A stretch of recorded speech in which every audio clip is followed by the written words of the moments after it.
Hi guys, welcome back to my class. जैसा कि आप जानते हैं हम ओ लेवल का सिलेबस कवर कर रहे हैं और आई होप आप लोगों ने प्रीवियस की वीडियोस देख ली होंगी। उनमें काफ़ी हमने ऐसे टॉपिक्स कवर करे हैं जो आपका ओ लेवल का रिवाइज सिलेबस है उसके अकॉर्डिंग बनाए गए हैं। तो आज हम एक न्यू टॉपिक तो नहीं, आप सभी जानते हैं हमारा कम्युनिकेशंस मीडिया ही रनिंग में है, तो हम उसे कंटिन्यू करेंगे। जैसा कि आप जानते हैं हमारा चैप्टर नंबर 2 रनिंग में है और हमारे इस मॉड्यूल का नेम भी आप जानते हैं, introduction to internet of things IoT and its application है।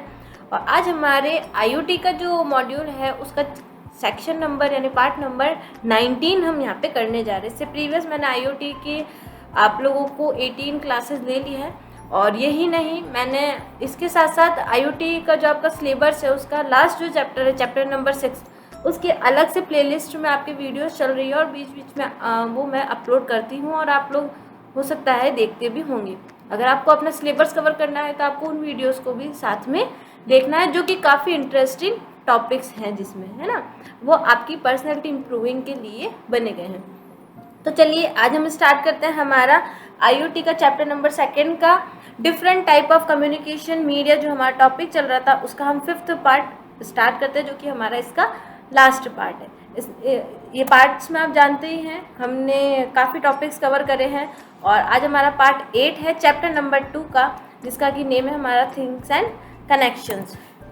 Topics cover in this video जो कि हमारे चल रहे थे, वायर्ड कम्युनिकेशन चल रहा था और वायरलेस कम्युनिकेशंस के बारे में, उनकी मेथोडोलॉजी के बारे में हमारी डिस्कशन चल रहा था। तो आज देखते हैं हम क्या है types of wireless communication protocols in IoT, जो कि हमारा प्रीवियस क्लास में चल रहा था। Here we are briefly explaining some protocols used in IoT with their features and application. यहाँ हम कुछ ऐसे प्रोटोकॉल्स के बारे में जानेंगे और उनके फीचर्स और एप्लीकेशन के बारे में जानेंगे जो कि हमारे IoT में यूज़ में लिए जाते हैं। जैसा कि आपको मैंने बताया था, हम यहाँ पे हमारे सिलेबस के अकॉर्डिंग 12 ही हमारे प्रोटोकॉल्स के बारे में जानेंगे, जो कि ये काफ़ी हमारे इम्पोर्टेंट हमारे IoT कम्युनिकेशंस में इनका यूज़ में लिया जाता है। जैसे आप जानते हैं प्रीवियस में हमने इन 6 प्रोटोकॉल्स की वीडियो बना ली है और उनको कवर कर लिया है। आज हम जिस वीडियो पे हमारा डिस्कशन करेंगे और जिस वीडियो में हम टॉपिक्स के बारे में जानेंगे, उनमें हम इन टॉपिक्स को कवर करेंगे, जिसमें कि हमारा सेल्यूलर आ जाएगा, NB-IoT, 5G, NFC, LoRaWAN, LTE-M, ये हमारे प्रोटोकॉल्स इसमें कवर किए जाएंगे। ठीक है, तो हम इसको कंटिन्यू करते हैं। तो जैसा कि हमने बताया था हमारे 6 कवर हो गए, तो आज हमारा 7 है। 7 में सबसे पहला जो हमारा टॉपिक है वो है हमारा सेल्यूलर। जैसे आप लोग जानते होंगे कि आपके पास सेल्यूलर फ़ोन हुए हैं आजकल, है ना, पहले भी थे, स्टार्टिंग आप लोगों की फ़ोन से हुई। तो फ़ोन्स के थ्रू क्या हो रहा है, 2 पर्सन्स आपस में कम्युनिकेट कर पा रहे हैं, यानी डिवाइसेस आपस में क्या हो रही है, कम्युनिकेट कर पा रही है, जिनके थ्रू पर्सन्स आपस में कम्युनिकेशन कर रहे हैं। तो ये भी क्या है, हमारा वायरलेस तरीका हो गया डिवाइसेस को आपस में कनेक्ट करने का। तो अब हम सेल्यूलर के बारे में जानते हैं कि आखिर इस पर क्या बताया गया है। The cellular network has been in use since the last 2 decades and comprises of GSM, GPRS, EDGE, 2G कहते हैं जिसे हम, UMTS और HSPA, 3G कहते हैं जिसे हम, LTE जिसे हम 4G के नाम से जाना जाता है, कम्युनिकेशन प्रोटोकॉल्स। यानी जो हमारा सेल्यूलर नेटवर्क है वो 2 दशक से क्या हो रहा है, चला हुआ यूज़ में लिया जा रहा है, चला आ रहा है 2 दशक से।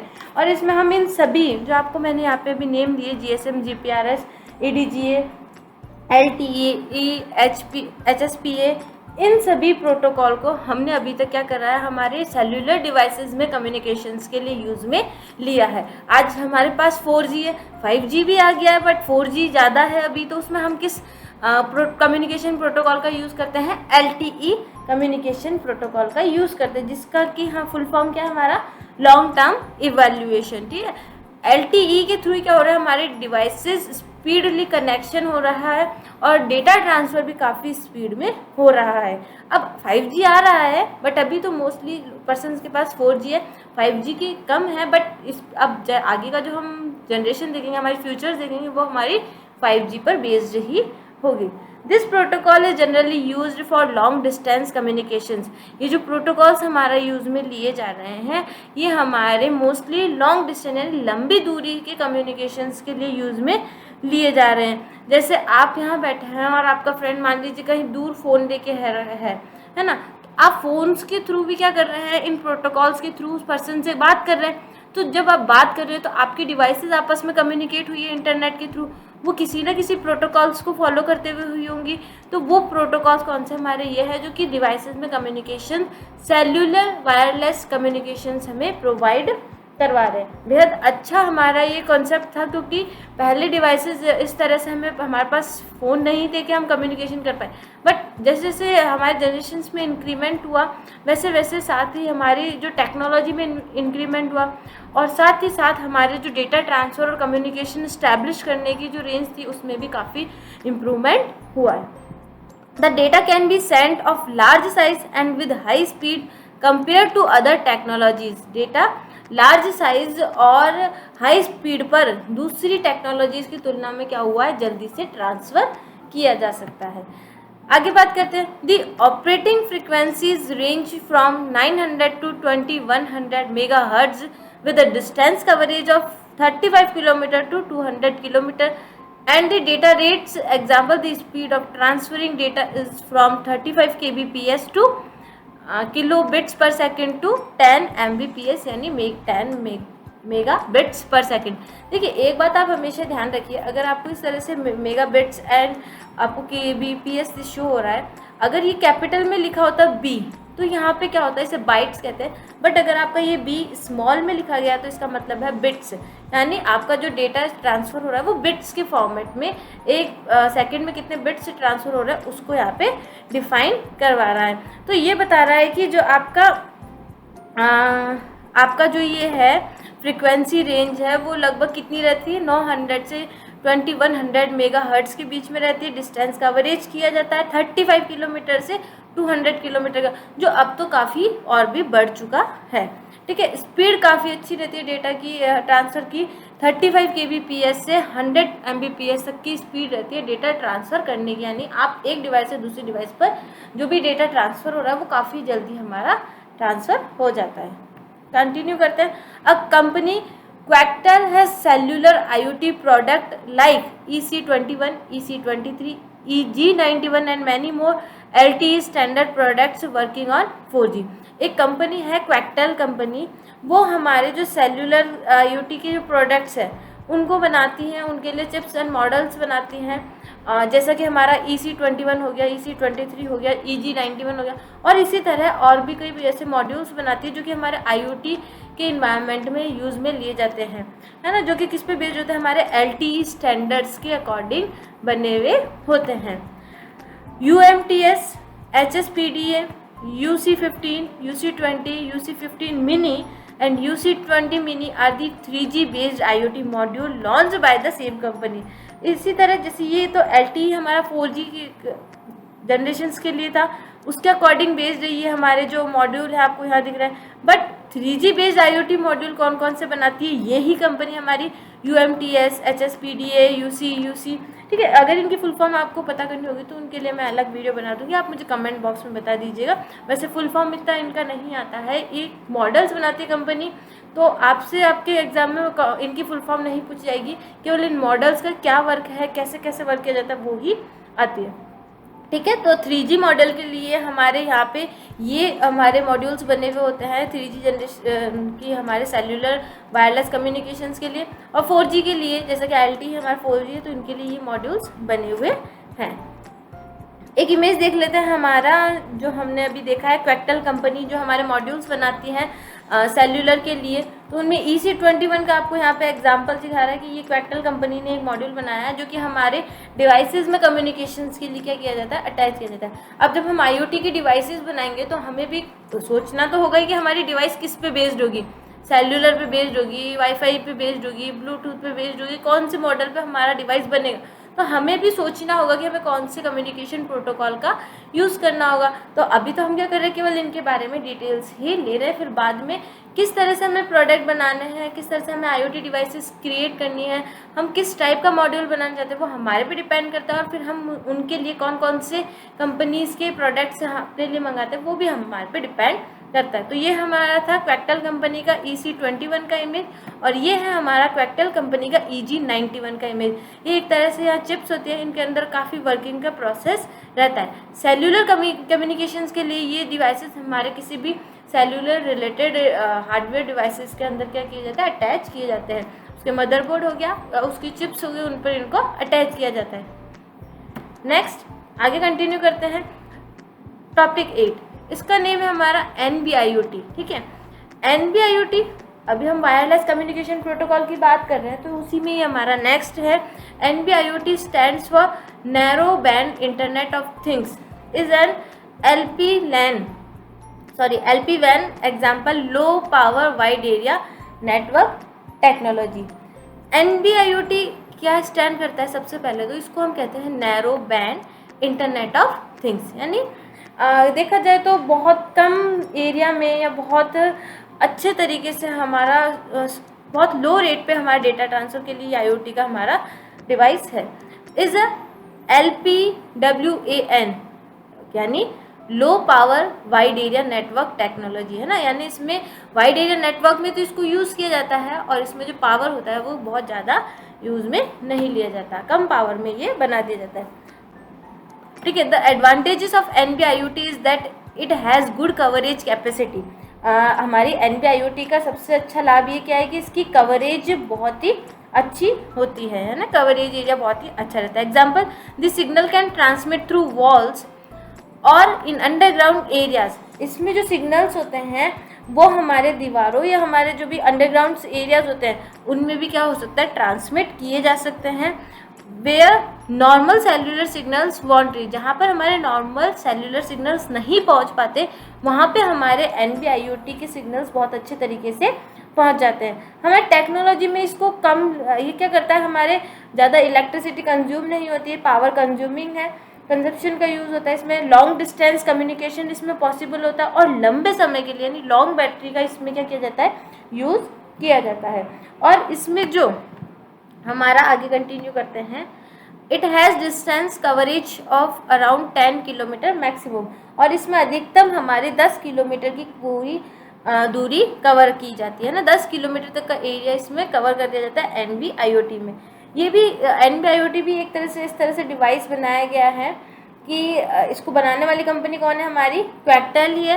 क्वेक्टल has launch NB-IoT modules like LTE BC95, LTE BC68 and many more modules. Quectel company ने NB-IoT के कई मॉडल्स बनाए हैं LTE वर्जन्स पे वर्क करते हुए, जैसे कि LTE BC95, LTE BC68, many more models बनाए हैं। ठीक है, that can be used to build real time products in the field of IoT, जो क्या करते हैं हमारे, जिनका यूज़ हम IoT के जो एरिया है, क्षेत्र है, उसमें वास्तविक रियल टाइम के प्रोडक्ट्स के निर्माण के लिए हम इनका यूज़ कर सकते हैं। यानी रियल टाइम पे जो हमारे डिवाइसेस होती है वर्क करती है ना, कि अगर 12 AM पे हमारा अलार्म बोले, है ना, अलार्म बज जाए, एक तरह से एग्जांपल ले रहे हैं ना, तो वो रियल टाइम यानी 12 बजते ही आपका वो काम कर दिया जाएगा। आपने कहा कि 3 बजे आपका जो फ्रिज है वो अपने आप ही बंद हो जाए, तो आपने क्या कर दी, सेटिंग्स कर दी एक तरीके से। तो इस टाइम जो रियल टाइम्स के प्रोडक्ट्स के लिए यूज़ में लिया जाने वाला हमारा प्रोटोकॉल है वो हमारा है NB-IoT, जो कि क्वेक्टल कंपनी के थ्रू ही क्या किया गया है, बनाया गया है। हम इसके बारे में जैसे कि एक डायग्राम से भी समझ सकते हैं।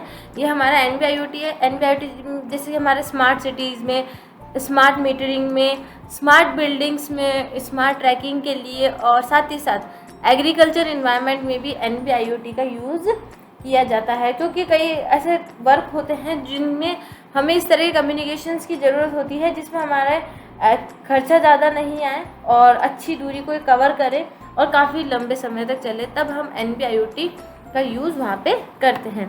NB-IoT का हम एक डायग्रामिकल इमेज भी देख लेते हैं। इसमें हमारा एंटेना लगा है, कनेक्टर लगा है यहाँ पे, और यहाँ पे हमारी LED इंडिकेटर्स लगे हुए हैं जो कि हमें स्टेटस शो करवाती है हमारी डिवाइसेस का। माइक्रो USB कनेक्टर यहाँ लगा है, UART टेक्स्ट LED इंडिकेटर यहाँ पे लगाया गया है। क्वेक्टल BC95G वो आपका यहाँ पे शो करवा रहा है, जो कि अभी हमने बताया था कि क्वेक्टल ने जो हमारा मॉड्यूल बनाया है ना, ये NB-IoT, उसमें क्वेक्टेल ने हमने मारा है BC95। तो वो जो BC95 है वो आपको चिप यहाँ पे दिख रही है आपके इस मदरबोर्ड पे। MCP1826 में आपका यहाँ पे अडेप्टर लगाया है, साथ ही पावर LED इंडिकेटर्स आपको यहाँ पे शो हो रहे हैं। तो ये होता है हमारा NB-IoT, जो कि हमारा इंटरनेट की दुनिया में बिना वायर के कम्युनिकेशन इस्टेब्लिश करने के लिए लगभग 10 किलोमीटर तक के एरिया में अच्छे से कम्युनिकेशंस के लिए इसको बनाया गया है। नेक्स्ट आता है हमारा 5G।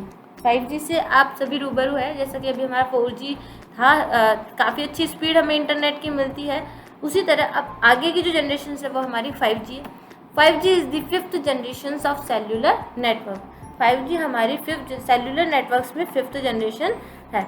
It's design for high speed communication between smartphones as well as other devices unlike the other cellular networks.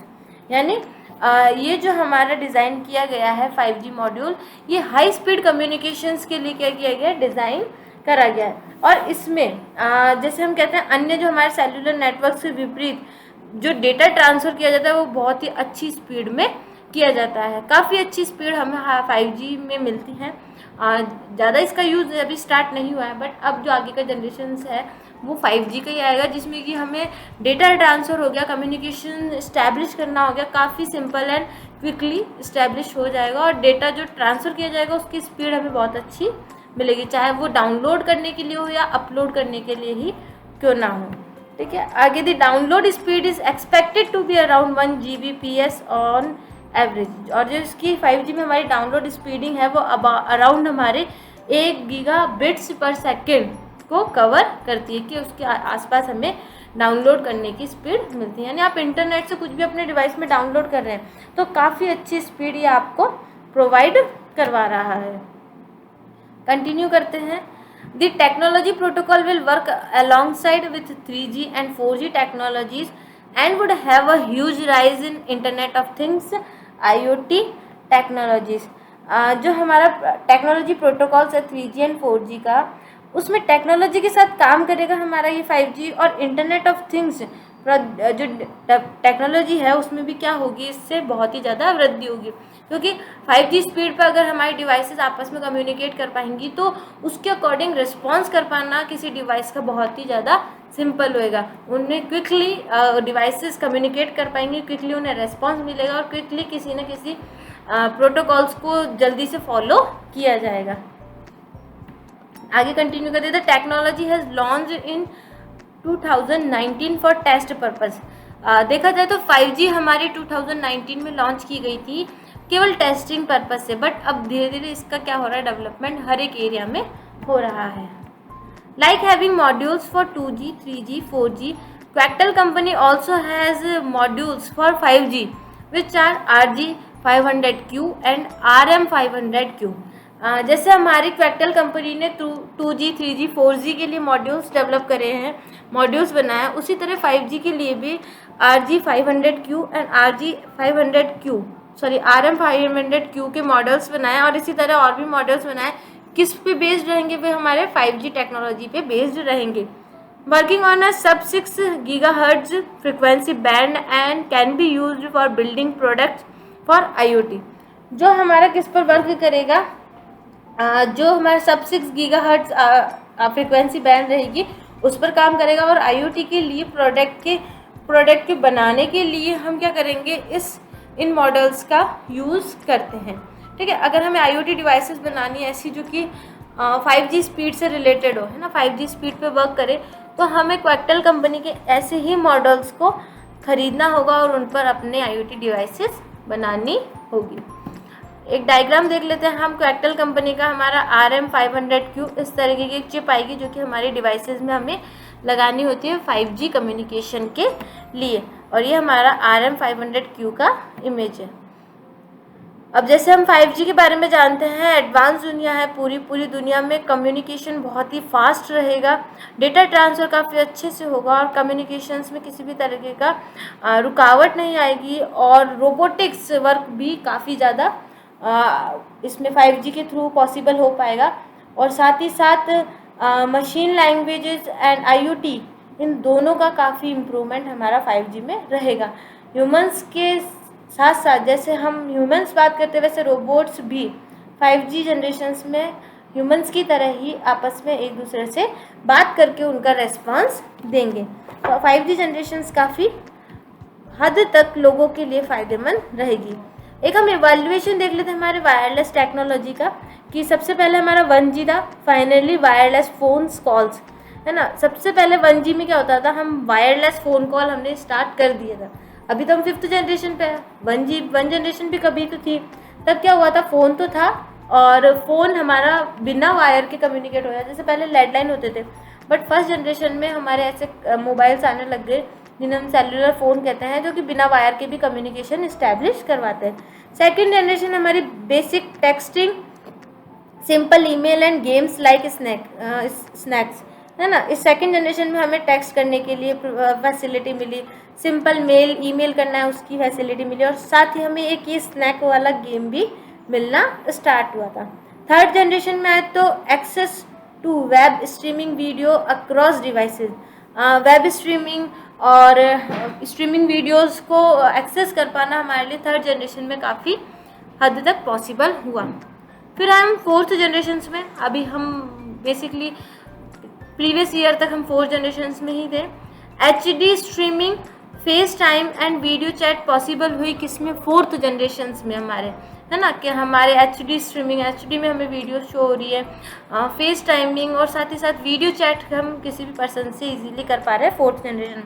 फिर आया हमारा अब फिफ्थ जनरेशन है, जिसमें हमारा IoT आएगा, स्मार्ट सिटीज़ आएंगी, ऑटोनॉमस कार्स आएंगी, रिमोट रोबोटिक्स, इनका यूज़ इसमें किया जाएगा, किसमें, फिफ्थ जनरेशन में। तो ये हमारी 5 जनरेशन्स की मैंने आपको एक स्मॉल डिटेल्स दी ताकि आपको पता रहे कि फिफ्थ जनरेशन्स में कहाँ से कहाँ तक हम पहुँचे। पहले केवल वायरलेस फ़ोन हुआ और अब हमारे वायरलेस काफ़ी डिवाइसेस हो गई है हमारे इम्प्रूवमेंट के साथ साथ। आगे कंटिन्यू करते हैं हमारा NFC। NFC, near field communication, is a protocol used for enabling simple and safe two-way interactions between electronic devices. NFC, near field communication, एक ऐसा प्रोटोकॉल है जो इलेक्ट्रॉनिक डिवाइसेस के बीच में सिंपल और सिक्योर दो तरफा इंटरेक्शंस को इनेबल करने के लिए यूज़ में लिया जाता है। अभी हम देखेंगे कि इसका कहाँ यूज़ किया जाता है, बट आपको समझना बहुत सिंपल है, सेफ है, टू वे इंटरेक्शंस NFC के थ्रू पॉसिबल हो पाता है। It has mostly smartphones based applications, इसमें NFC में मोस्टली क्या होता है, हमारे पास स्मार्टफोन बेस्ड एप्लीकेशंस होती है, like allowing contactless payment transactions, accessing digital content and connecting various electronic devices, जो कि हमें एप्लीकेशंस कॉन्टैक्टलेस पेमेंट ट्रांजेक्शन्स के लिए अलाउ करती है। यानी आप किसी मॉल में गए, वहाँ पे आपको जो आपके पॉइंट ऑफ सेल होते हैं वहाँ पे कार्ड स्वैप नहीं करना पड़ा, आपको केवल अपने फ़ोन की उस एप्लीकेशन जिसमें कि आपका कार्ड है उसके थ्रू आपको वहाँ जो डिवाइस रखी होती है उस पर अपना केवल फ़ोन ले जाने के, एकदम जस्ट पास में ले जाने की ज़रूरत पड़ी। तो उससे क्या हो गया, आपने जैसे पे क्लिक करी तो डिटेल्स आपकी उस डिवाइस में चली गई और आपका पेमेंट हो जाता है। तो क्या हुआ, कॉन्टैक्टलेस पेमेंट यहाँ पे आपका संभव हुआ। तो उसमें कौन आपका वर्क करता है, आपका NFC प्रोटोकॉल वर्क करता है, नियर फील्ड कम्युनिकेशन, यानी नियर में आपके कम्युनिकेशंस के लिए इसका मोस्टली यूज़ में लिया जाता है। डिजिटल कंटेंट्स अगर आपको एक्सेस करना है उसके लिए भी आपके NFC वर्क में लिया जाता है। कनेक्टिंग वेरियस इलेक्ट्रॉनिक डिवाइस, यानी कई इलेक्ट्रॉनिक डिवाइसेस को कनेक्ट करने के लिए भी NFC का हम यूज़ करते हैं।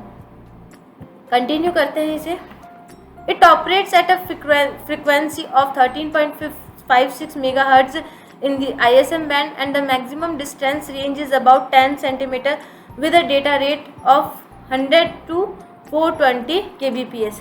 इसको ऑपरेट करने की फ्रिक्वेंसी रेट्स हमारी 13.56 MHz होती है हमारे ISM बैंड पे, और जो इसका डिस्टेंस रेंज होता है वो रहता है लगभग 10 सेंटीमीटर के आसपास का। यानी इतनी रेंज में बहुत अच्छे से हमें ये हमारा वर्क कंप्लीट करके शो करवा देता है। और जो डेटा रेट होती है वो हमारी रहती है 100 से 420 किलोबिट्स पर सेकंड के हिसाब से। इतनी स्पीड पे ये हमें इतने पास से डिवाइसेस कम्युनिकेट करने के लिए प्लेटफॉर्म प्रोवाइड करवाता है NFC protocol. Being a good protocol for IoT technology, there are various modules and real time products that allow the NFC protocol. जब हम IoT के टेक्नोलॉजीज़ में वर्क करेंगे तो हमें कई ऐसी डिवाइसेस होंगी जो कि कई ऐसे डिवाइसेस में हमें कई मॉड्यूल्स की क्या होती है ज़रूरत रहती है।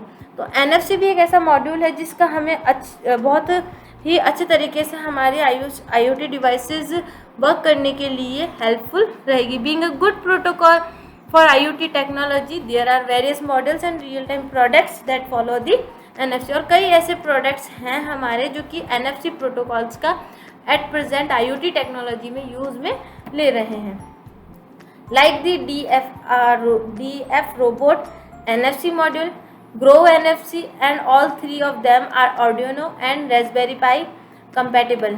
ये सभी हमारे किस पर, Arduino और Raspberry Pi जो हमारे बोर्ड होते हैं IoT के उनके लिए यूज़ करने में काफ़ी कंपैटिबल, यानी बहुत सिंपल तरीके से उस पर यूज़ में लिया जा सकता है इन्हें। For real time products NFC has CLRC 663+, MFRC 630, NTAG I2C plus products.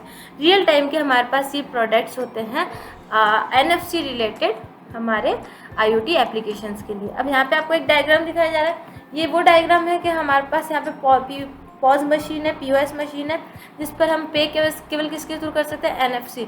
हमारे पास वो एप्लीकेशन होनी चाहिए और उस कार्ड की डिटेल हमारे फ़ोन के अंदर होती है। हमें केवल अपना फ़ोन उसके ऊपर एक तरह से दिखाना होता है, फ़ोटो क्लिक करनी होती है और हमारी डिटेल शेयर हो जाती है सर्वर के थ्रू और हमारा पेमेंट भी हो जाता है। कॉन्टैक्टलेस पेमेंट यहाँ पे आपका पॉसिबल हो पाता है।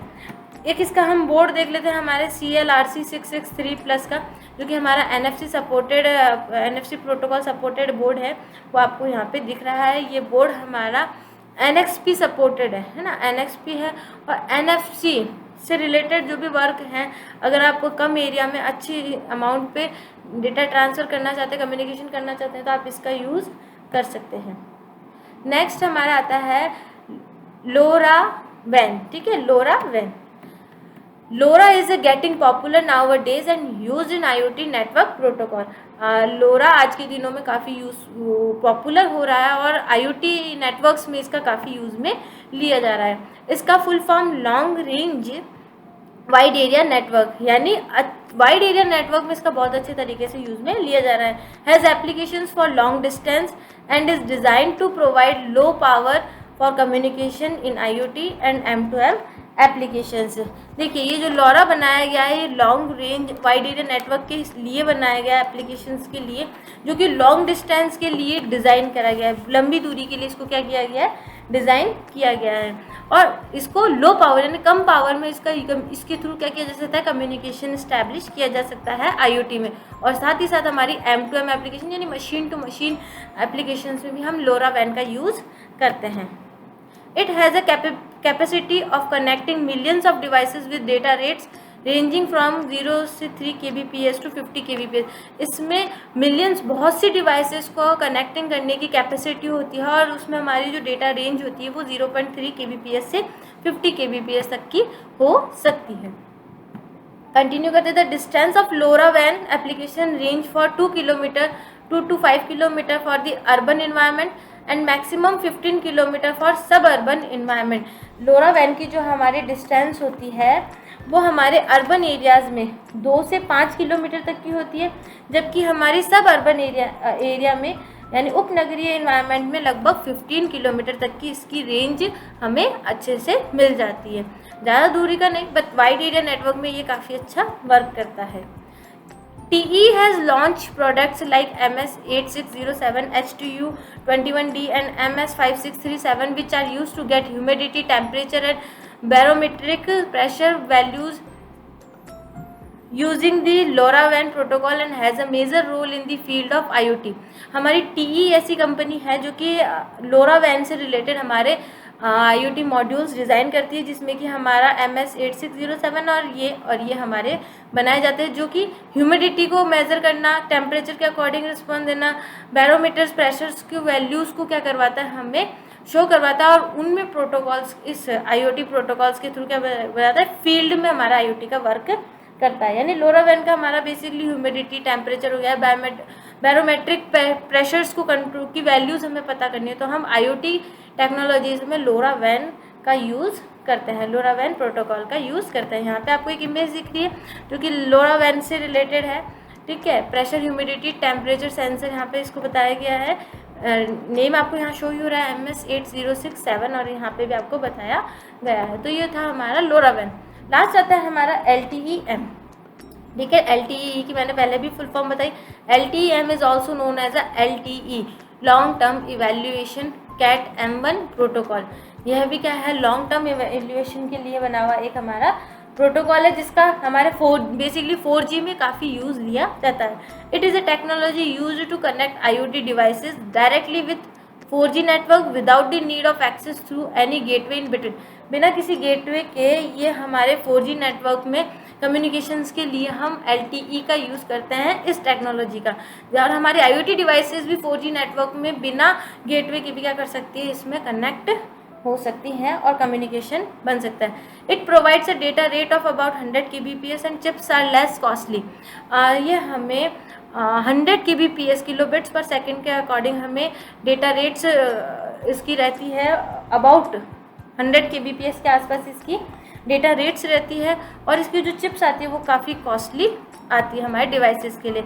Since it transmits less data, it provides a long battery life to the devices. जैसा कि अगर ये हमें इतने सारे क्वालिटी प्रोवाइड करवा रही है, बट फिर भी यह हमें कम डेटा क्या कर रही है, ट्रांसमिट करवा रही है और डिवाइसेस को लंबी बैटरी जीवन प्रदान करता है।